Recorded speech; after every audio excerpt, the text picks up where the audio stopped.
Super Mario RPG Legend of the Seven Stars used to be a more obscure Super Nintendo game until Nintendo remade it for Switch, which I was extremely grateful for since it was frustrating to play on an emulator, for me anyway.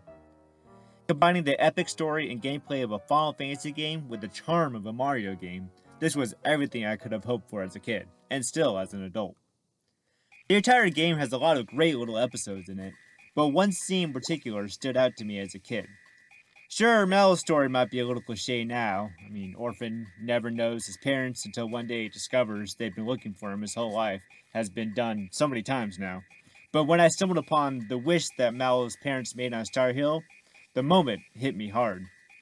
Mallow's stunned face and the touching moment of discovering his parents are out there, still looking for him, was, at the time, a fresh plot device for me, and I was deeply touched by it, honestly.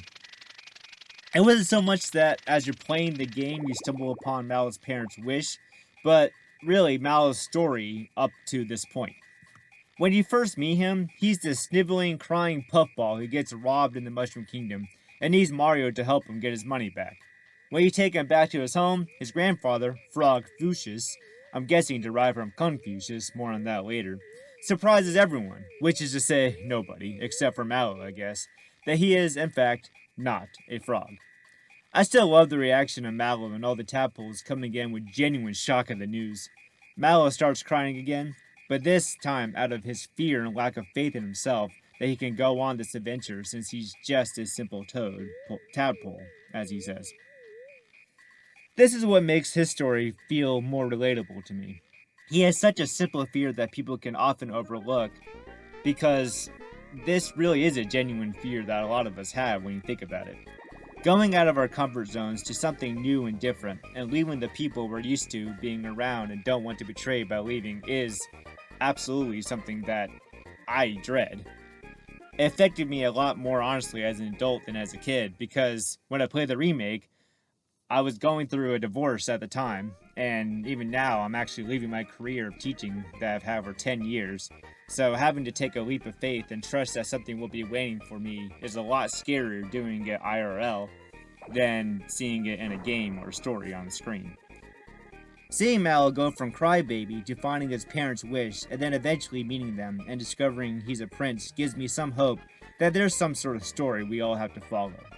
Maybe not exactly fate, but at least some guidance that we have to go through so we can attain something better. Mallow would have just lived a lie his whole life if he stayed in the pond and honestly believed he was a tadpole when clearly he isn't. So when he saw the wish his parents made on Star Hill, it was his first confirmation that he was in fact heading towards something. And that's a rewarding feeling in and of itself, because it shows that by leaving his comfort zone of his pond and his grandfather and all the tadpoles that I'm sure were friends with, Mallow was in fact meant for something more.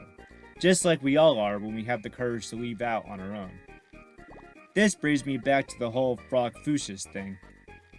I'm not sure if Frog Fuchsius was supposed to symbolize Confucius, but I will say that Frog Fuchsius seemed to have that tough sort of love for Mallow that embodies Confucianism's core values for hierarchical relations, such as that between a grandfather and grandchild. Plus, and this may be a reach, but I think that Frog Fuchsius knew Mallow was a prince or at least some sort of royalty. And if you know anything about Confucianism, is that Confucius values social hierarchy a lot. He firmly believed that those who follow in the principles of a social hierarchy set out in his Analytics, the cornerstone book for Confucianism, will live harmoniously, meaning those who really adhere to these principles of pretty much being in your place in society, you will have a rewarding life. I mean, this quote kind of says what I'm trying to point out here in the actual Analytics. There is government when the prince is prince, and the minister is minister, when the father is father, and the son is son. That's from Confucius's book, The Analytics, Book 12, Chapter 11. Frog Fuchsius seems to embody this social hierarchy that Confucius values by being the traditional old wise man figure over the young.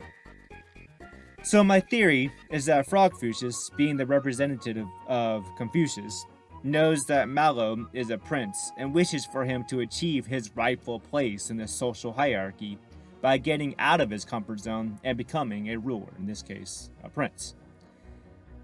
As much as I align with Taoist principles more than Confucianism, I still respect Confucius' teachings as how a society would succeed if one adheres to the principles. I just prefer more to align with the natural order, like Taoism says, align with the Tao, the universe, nature, as opposed to the societal order that humans made. But I really do think both have their places for everyone.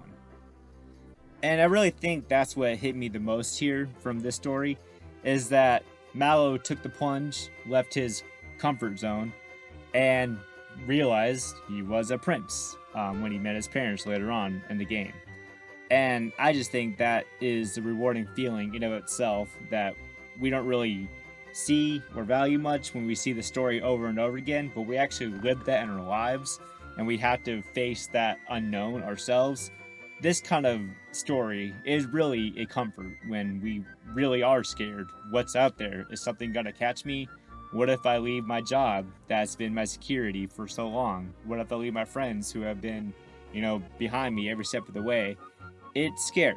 So something like this, even a cliche story as it is, it really is something that still is meaningful and I think brings me a lot of comfort. And I hope it does, for a lot of people. Thank you for watching. I really hope you learned as much from Super Mario RPG as much as I did. It really is one of my favorite games of all time. Cheers.